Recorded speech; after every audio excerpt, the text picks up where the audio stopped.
नमस्कार। खुले आकाश में जब सूर्य चमकता है, वह सूर्य जो अपनी रोशनी से ब्रह्मांड को रोशन करता है, हमें जीवन देता है, और सूर्य की जब हम उपासना करते हैं तो वो शायद सबसे जागृत देवता हैं, क्योंकि वो साक्षात हमें दिखते हैं और साक्षात उनका आशीर्वाद हमें मिलता है।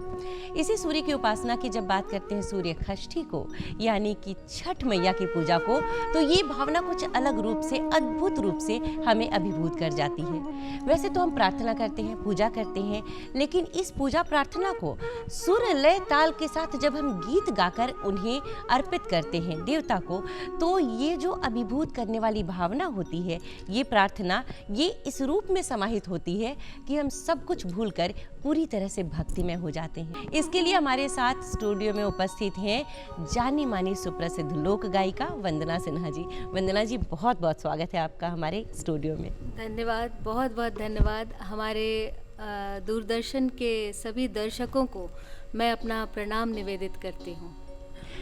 और जब बात गीत की होती है तो गीत के साथ संगीत उतना ही महत्वपूर्ण होता है। जब ये गीत गाती हैं, हारमोनियम पर ये हैं, तो साथ में संगत पर बांसुरी पर हैं सरफुद्दीन जी, कीपैड पर संजय कुमार मिश्रा, ऑक्टोपैड पर संजय कुमार गुप्ता और नाल पर अर्जुन कुमार चौधरी। तो इन सब के साथ गीत संगीत के साथ समर्पित है आज का यह अंक आप सभी को। तो शुरुआत करते हैं सबसे पहले वंदना जी के परिचय से। वंदना जी, संगीत के अपने इस सफ़र के बारे में हमें बताएं। जी, मैं अपनी माँ परम पूजनीय शारदा सिन्हा जी की शिष्या हूँ, संगीत की विद्यार्थी हूँ। मैंने लोक संगीत उनसे बचपन से ही सीखा है और आगे उनके गीतों को सुन सुन कर, जैसे आप सब सुनते हैं वैसे हम भी सुन के सीखते रहेंगे। और मुझे संगीत में लगे रहना, कुछ ना कुछ करते रहना बहुत पसंद है। बहुत सुंदर, अपने नाम ही ऐसा लिया, इस पर बातें करेंगे। तो हम शुरुआत करते हैं एक सुंदर से गीत के साथ, और जैसा कि जाहिर है कि आज हम सारे ही गीत छठ पर्व के करने वाले हैं, तो सबसे पहले कौन सा गीत सुना रही हैं? जी, सबसे पहले वो जो आप सब ने खूब सुना है, मैं वही सबसे पहले गाने जा रही हूँ। सोना सटकुनिया हो दीनानाथ, हर दिन जो सूर्य देवता बड़ी आसानी से उगते हैं, उनके लिए सभी छठ व्रती, छठ जो हमारे सब जगह जहाँ जहाँ हो रहा है घरों में, सब इंतज़ार कर रहे हैं कि जल्दी आएँ, जल्दी दर्शन दें। तो ये वही गीत है। बिल्कुल।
ये जो धुन है ना, मुझे लगता है खासकर हमारे बिहार में जब शुरुआत होती है, बच्चा जन्म लेने के साथ ही इन्हीं धुनों के साथ बड़ा हुआ।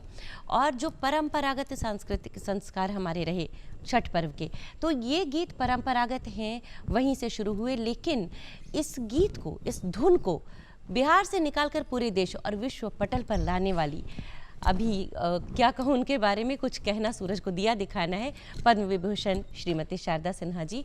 और उनकी प्रतिछाया वंदना सिन्हा जी हमारे साथ बैठी हैं, उनकी सुपुत्री। कहे तो रूप रंग से लेकर स्वर तक सब कुछ एक आशीर्वाद की तरह आपको मिला है। और उनकी भी एक जो पहचान बनी, उन्होंने एक छठ के गीत की शुरुआत की और छठ का पर्याय बन गया ये नाम शारदा सिन्हा।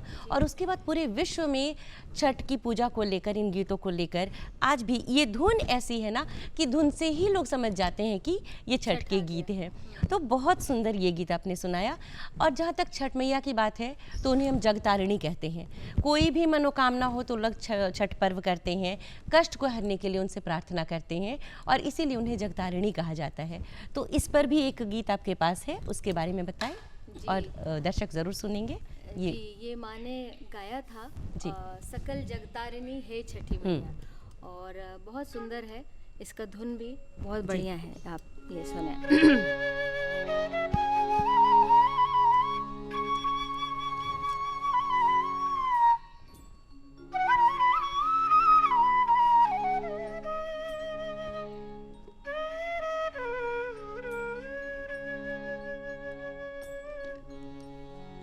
सकल जगतारिणी है छठी मैया, सकल जगतारिणी है छठी माता, सबक शुभकारिणी है छठी माता, सकल जगतारिणी है छठी माता।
कितनी सुंदर प्रार्थना है, कितने भावना और श्रद्धा के साथ हम छठ मैया का ये पूरा पर्व अपने आप में बड़ा अनूठा है कि 4 दिन का इतना कठिन पर्व होता है, लेकिन पता भी नहीं चलता कि इतना निर्जल करके इतना बड़ा व्रत लोगों ने कर लिया। ये छठी मैया की ही कृपा होती है। खास करके सुबह के अर्घ्य के समय क्या होता है कि जब हम सूर्य देव क्या रास्ता देख रहे होते हैं कि सूर्य देव उगें और उनको अर्घ्य दिया जाए, कई बार उस वक्त धुंधला हो जाता है, धुंध हो जाती है और लगता है कि सूर्यदेव उगने में कितनी देर कर रहे हैं। तब उनसे प्रार्थना करते हैं कि सूर्यदेव जल्दी उगिए। इस पर भी कई गीत हैं हमारे पास, और उगली किरनिया से भैली बेहनिया एक ये अलग सुर का बहुत सुंदर गीत है। जैसे ही छठ पर्व आता है जी, वैसे ही वो चारों तरफ जाते का शोर, अब आगे क्या तैयारी होनी है, गेहूं चुनना है, उसके बाद फूल कैसे आएगा, सब कुछ कैसे किया जाएगा, तो उसी से जुड़ा ये गीत है। वो मैं गाती हूँ।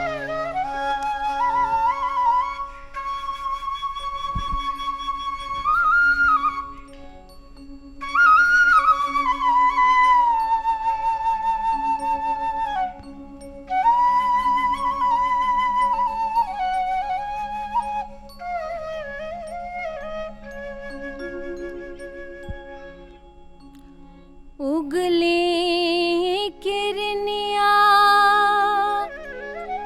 से भैले बिहनवा,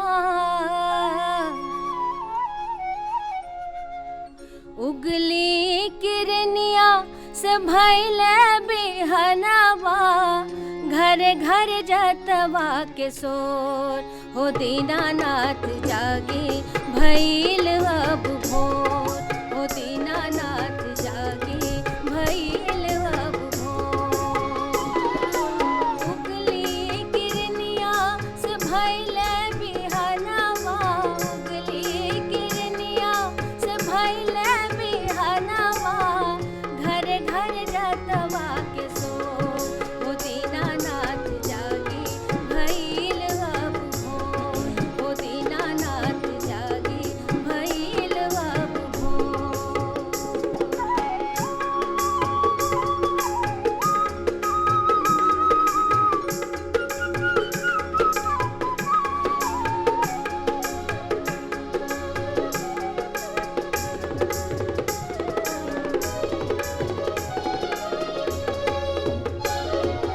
कासे पटवली बेली चमेली, कासे पटौली अरहुल फूल, हो दीनानाथ जागे भैल अब भोर।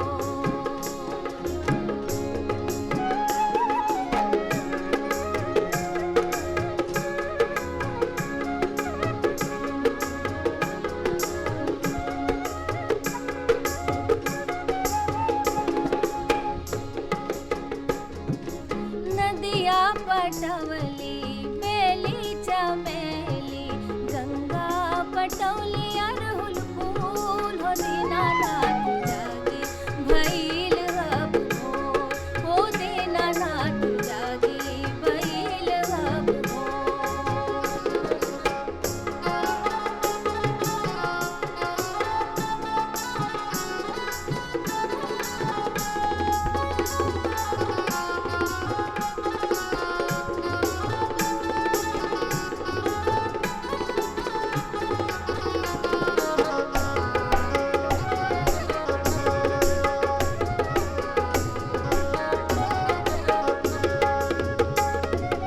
रेशम सूत गुथली बेली चमेली, सोने गुथौली अरहुल फूल, हो दीनानाथ जागे भैल अब भोर, हो दीनानाथ जागे भैल अब भोर।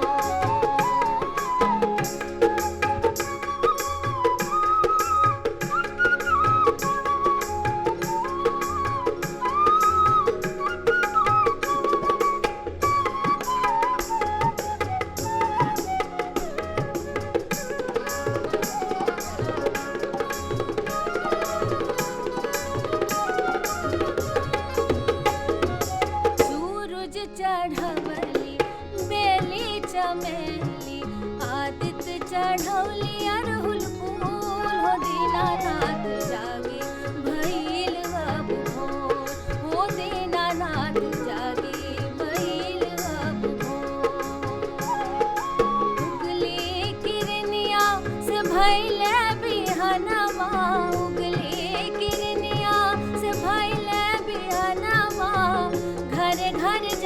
गरबा के सोर हो दीनानाथ जागी भइल अब भोर हो दीनानाथ जागी भइल अब भोर हो दीनानाथ जागी भइल अब भोर। इसे कहते हैं दृश्य श्रवण करना। जब ये गा रही थी तो लगा आंखों के सामने सारे दृश्य आ रहे हैं। सुबह हो रही है, हर घर में जाता चल रहा है। छठ पूजा की तैयारी का जो उल्लास होता है वो इतनी श्रद्धा भक्ति और प्रेम के साथ होता है कि इतना उत्साह और खुशी होती है कि वो गीतों में भी छलक पड़ता है। हम बहुत देर से गीत सुन रहे हैं। छठ पूजा का महत्व कुछ उसके बारे में आप अपने शब्दों में बताएं। जी, ये प्रकृति से जुड़ा है जी। और सबसे विशेष जो मुझे लगता है इसमें कि घर के सारे सदस्य छोटे बड़े सभी एकजुट होकर इसमें बस लग जाते हैं अपना श्रम देने को। और व्रती के लिए हर व्यक्ति वो जो भी संभव है वो करना चाहता सही। है। और व्रती अपने परिवार का हो, व्रती कोई बगलगीर भी हो तो आप उनसे भी आशीर्वाद लेने के लिए ललायित होते हैं। तो बिल्कुल। ये जो समसामयिक जो है, जो हमारे समाज को भी जोड़ता है, परिवार को भी जोड़ता है, एकत्रित करता है और प्रकृति से तो जुड़ा है ही, क्योंकि हमारे सभ्यता में सूर्य उपासना हमेशा से होता है। लेकिन ये छठ पर्व इसलिए भी विशेष है कि हम डूबते सूर्य को पहले पूजा करते हैं और फिर उगते सूर्य को। तो ये हर तरह से इसी वजह से इसे महापर्व कहा जाता है। बिल्कुल। और इस महापर्व का महात्म्य कुछ ऐसा है कि छठ मैया के दरबार में जो भी जाता है वो कभी खाली हाथ नहीं लौटता। इसी को रेखांकित करता आपका अगला गीत है, उसके बारे में कुछ बताएं। जी, ये गीत माँ का एक तरह से कहें तो अंतिम कहा जाएगा। अच्छा। उनकी उनकी आवाज़ में ये गीत अभी अभी बनाया गया है। आवाज़ उनकी है, गाया उन्होंने है, लेकिन उन्होंने इसको देखा नहीं, तो मैं वही फिर सबको सुनाना चाहूँगी। जी।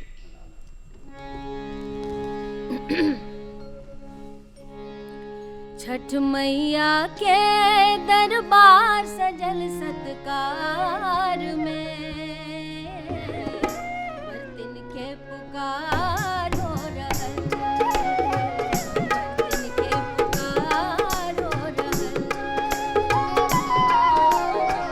छठ मैया के दरबार सजल सत्कार में बर्तन के पुकार हो रहल, बर्तन के पुकार हो रहल।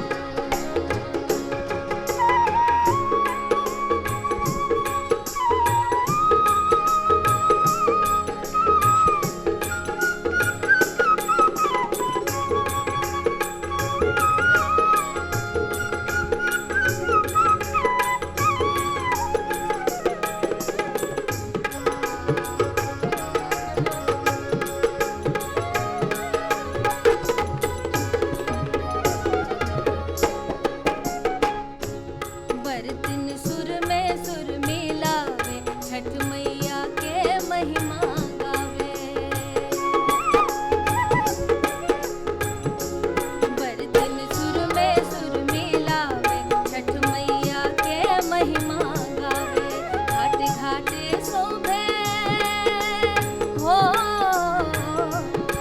घाट घाटे गूंजे छठ गीतन के सार में बर्तन के पुकार हो रहल, बर्तन के पुकार हो रहल, बर्तन के पुकार हो रहल।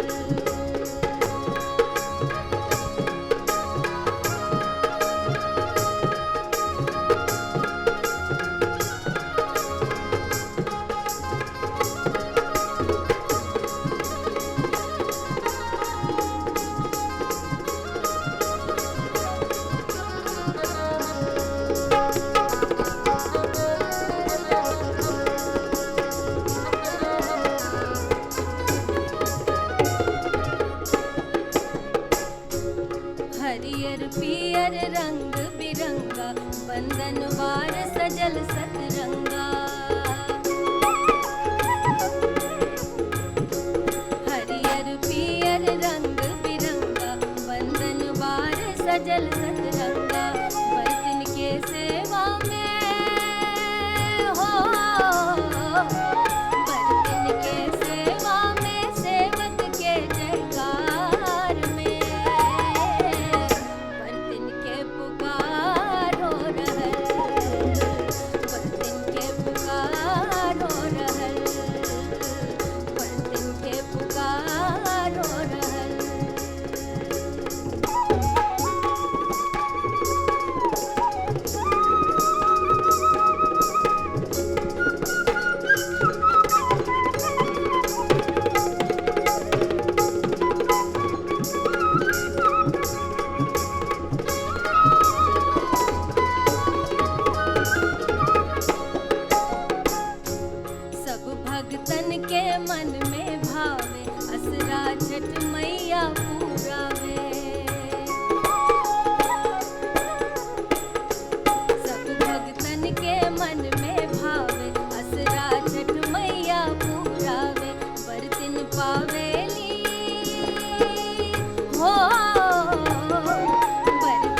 इतनी भक्ति से, इतनी प्रेम और श्रद्धा के साथ हम आवाज़ देते हैं तो माता हमारी सुनती भी हैं और उनका आशीर्वाद मिलता है। छठ के बारे में ख़ास तौर पर कहा जाता है कि मनोकामना पूर्ति का इसको माना जाता है। भक्ति के साथ साथ लोग मनोकामना रखते हैं और पूरा होने पर व्रत उठाते हैं। घाट की जब बात करें तो घाट की शोभा अलग निराली होती है। सुबह और शाम का जो छठ का घाट सजता है ना, वो अद्भुत छटा होती है जिसका कोई जोड़ नहीं होता, कहीं उसकी कोई उपमा नहीं मिलती।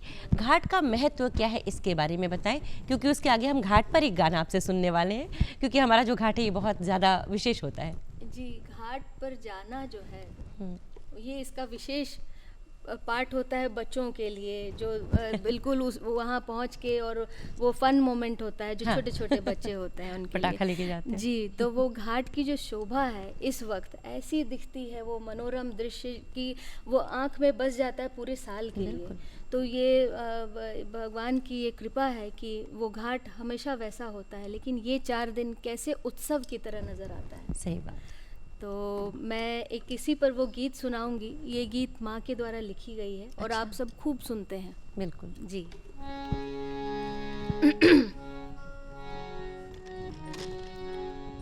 पटना के घाट पर, पटना के घाट पर हम अरगिया देबै हे छठी मैया। पटना के घाट पर हम अरगिया देबै हे छठी मैया। हम ना जाइब दूसर घाट देखब हे छठी मैया। हम ना जाइब दूसर घाट देखब हे छठी मैया।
देखब है छठ मैया, हम ना जाइब दूसर घाट, देखब है छठ मैया। बहुत सुंदर लगता है, जैसे हम सचमुच छठ की घाट पर पहुंचे हुए हैं। मतलब ये ऐसी बात है जिस पर कितनी भी बातें करें तो कम है, लेकिन छठ के साथ साथ कुछ और भी चीज़ें जुड़ी होती हैं। इसी में एक बड़ा महत्वपूर्ण है, वो है सामा चकेवा। भाई बहन के लिए रक्षाबंधन और भाई दूज के बाद एक ये भी हमारी संस्कृति का बड़ा ही बहुत इम्पॉर्टेंट पार्ट है कि सामा चकेवा की जो कई दंत कथाएँ जुड़ी हैं इससे, और गीत भी, पूरी कहानी है। तो सामा चकेवा के बारे में बताएं कि क्या है ये। और ये छठ पूजा खत्म होते ही जी। सामा चकेवा की तैयारी शुरू हो जाती है, और छोटे छोटे आप उनमें देखेंगे कि कैसे वो मिट्टी के उससे बनाई जाती है। बिल्कुल हमारे सांस्कृतिक पर्वों में ये बहुत विशेष है, मिथिलांचल में तो बहुत खास करके इसे किया जाता है। तो उस पर वो गाना जो मुझे बहुत पसंद है, क्योंकि बहुत सुंदर ये गीत है, तो वो मैं गाना चाहूँगी।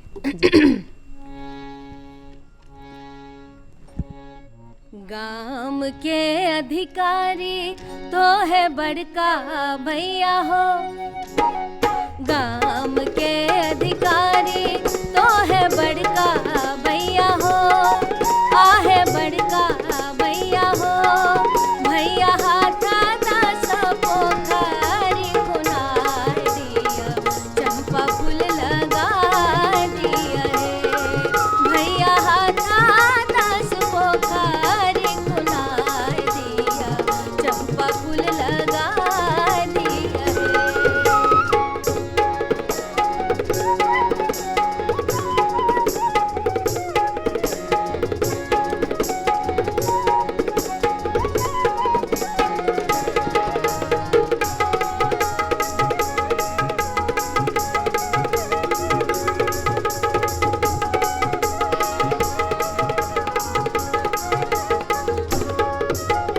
भैया लोढ़ायल भौजो हार गातू है, आहे हार गातू है, आहे से हो हार पहिर बड़की बहनी, साम चकेवा खेलत है, आहे से हो हार पहिर बड़की बहनी, साम चकेवा खेलत है।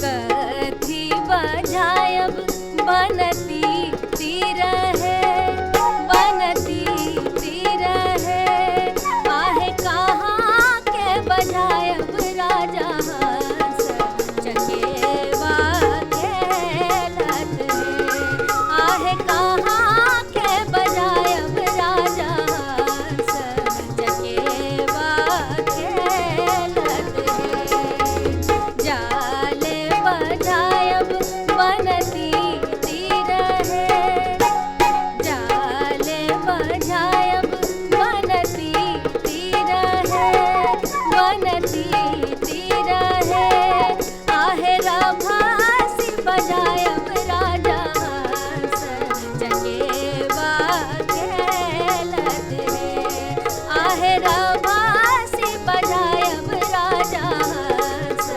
चकेवा खेलत है, चकेवा खेलत है, चकेवा खेलत है। साम चको अइहा है, साम चको अइहा है, जोतला खेत में बैसिहा है, ढेपा फोड़ी फोड़ी खइहा है, भैया के आशीष दिया है, अगला साल फिर गइहा है, अइहा है, अइहा है, अइहा है, अइहा है। सुंदर है। और मैं यही सोचती हूँ कि हमारी जो भी परंपरा संस्कृति है, परंपराएं हैं, गीत हैं, पर्व हैं, ये कितने सुंदर हैं और कितने संदेश हैं इनमें। भाई बहन का प्रेम हो या फिर आस्था हो, प्रकृति के लिए प्रेम जो छठ पर्व के रूप में अवतरित होता है, ये सब कितनी सारी बातें हैं। छठ के कई गीत हमने सुने, लेकिन एक सबसे प्रसिद्ध जो गीत है, बहंगी केकरा के जाए, वो ज़रूर हम एक बार सुनना चाहेंगे, क्योंकि वो एक गीत है, वही धुन जो है जो छठ को सबसे ज़्यादा रिप्रेजेंट करती है। वो बहुत ही हमारे दिलों में बसा हुआ है, हमारे रोम रोम में बसा हुआ है।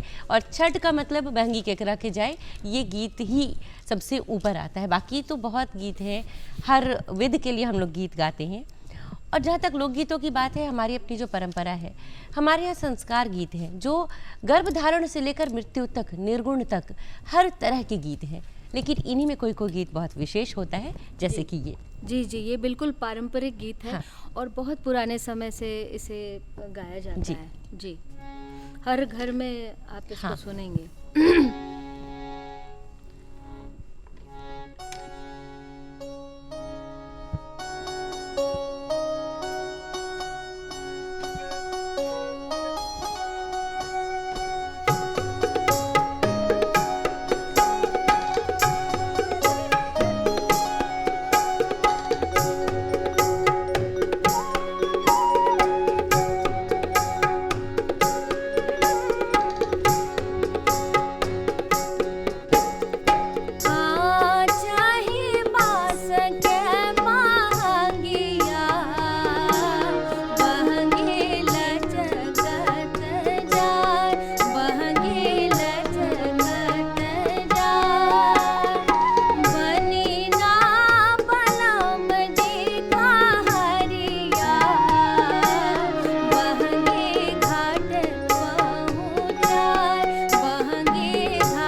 सुंदर, बहुत धन्यवाद इतने सुंदर गीत सुनाने के लिए, जो हमें इतना क्या बचपन की भी याद आती है, और आज भी वही सब कुछ है, वही फील है। और वैसे ही हम जैसे बहुत छोटे में बचपन में होश संभाला जाते थे, आज भी उसी प्रेम श्रद्धा भक्ति के साथ इस पर्व में हम पूरी तरह से इन्वॉल्व होते हैं। छठ पर जब बहंगी पहुंच जाती है, जब हम घाट पर पहुंचते हैं तो शाम का अर्घ्य तो हो जाता है। सुबह के अर्घ्य में कई बार होता है कि सूर्य देवता उगने में बड़ी देर करते हैं और लगता है कि अच्छा इनको थोड़ी और प्रतीक्षा करने दो, और उसमें हम उनसे अर्घ करते हैं कि उगा है सूरजमल। फिर हम प्रार्थना करते हैं कि हे सूर्य देवता, हम इतने कठिन व्रत में हैं, आप कृपा करके जल्दी उगिए। उस पर भी एक आधारित गीत है, वो हम ज़रूर सुनना चाहेंगे। तो सूर्य के उगने में कभी कभी ऐसा होता है कि समय वही होता है और अचानक से धुंध हो जाती है, ऐसा कोहरा होता है कि सूर्य के उगने में काफ़ी देर होती है, लेकिन कोई भी उसमें उतावलापन नहीं होता। हम उसी पूरे पेशेंस के साथ प्रतीक्षा करते हैं और हाथ जोड़ के सूर्य देवता से प्रार्थना करते हैं कि हो सूर्य देव जल्दी उगिए, ताकि हम आपको अर्घ्य दे सकें। जी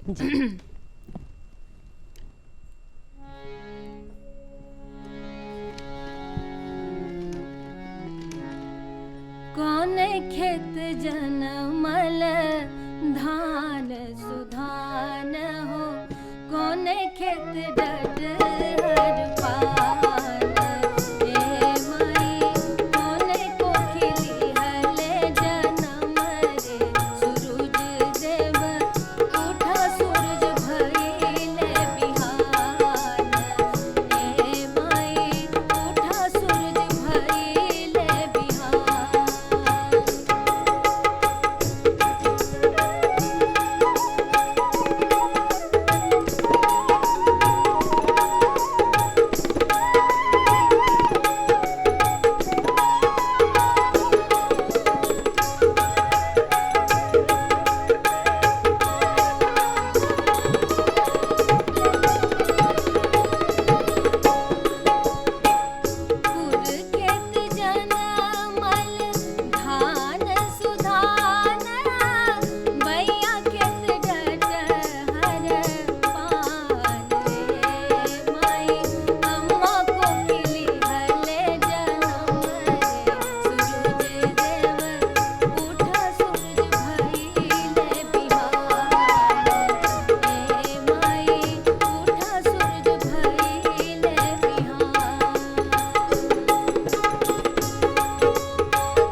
बहुत सुंदर, इतने सुंदर सुंदर गीत हम लोग सुन रहे हैं कि अभी लग रहा है कि हम लोग लगातार बस सुनते ही रहें, बात होती रहे और गीत। तो आप अपनी ओर से क्या सुनाना चाहेंगी? बहुत गीत हमने तो सुन लिए, कोई ऐसा गीत तो छठ पर्व को समर्पित करते हुए या कुछ और जो आपका फेवरेट हो? बिल्कुल बहुत लोकप्रिय है, उनमें से एक गीत मैं सुनाना चाहूँगी।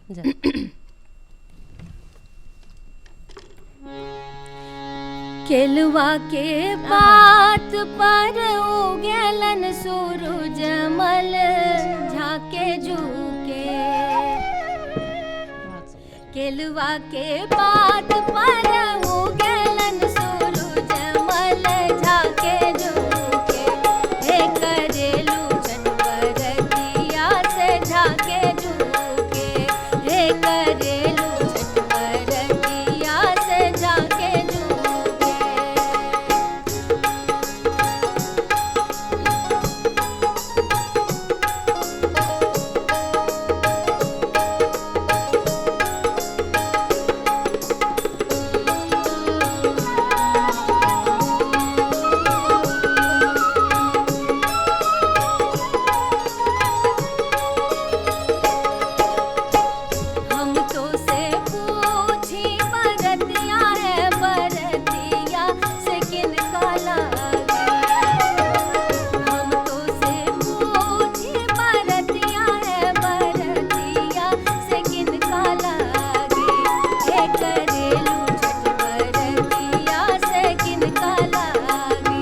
कितना सुंदर छठ का माहौल यहाँ बन गया है, पूरा दृश्य छठ का उपस्थित हुआ।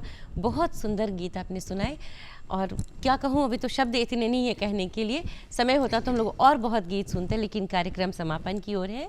आपने इतना सुंदर प्रस्तुत किया सब कुछ अपनी बातों के साथ, इसके लिए आपका बहुत बहुत धन्यवाद। जी, मैं डीडी को आभार व्यक्त करती हूँ कि आपने मुझे ये अवसर दिया, और सभी छठ व्रतियों को मैं प्रणाम करती हूँ, और कि आपकी ज़िंदगी सबकी खुशमय हो, सहज हो, और भगवान भास्कर सब पर अपनी कृपा बरसाएं। बहुत धन्यवाद। धन्यवाद। इसके साथ ही हमारे साथ में जितने संगत कलाकार हैं, संगत कलाकार इन्होंने इतना सुंदर साथ दिया है। परिचय तो मैंने करा, एक बार फिर से बता दूं कि बांसुरी पर सरफुद्दीन जी हैं, कीपैड पर संजय कुमार मिश्रा हैं, ऑक्टोपैड पर संजय कुमार गुप्ता और नाल पर अर्जुन चौधरी जी। आप सभी का बहुत बहुत धन्यवाद, सभी का आभार। तो मैं लेती हूँ विदा। छठ की हार्दिक शुभकामनाएं पूरे दूरदर्शन परिवार की ओर से। नमस्कार।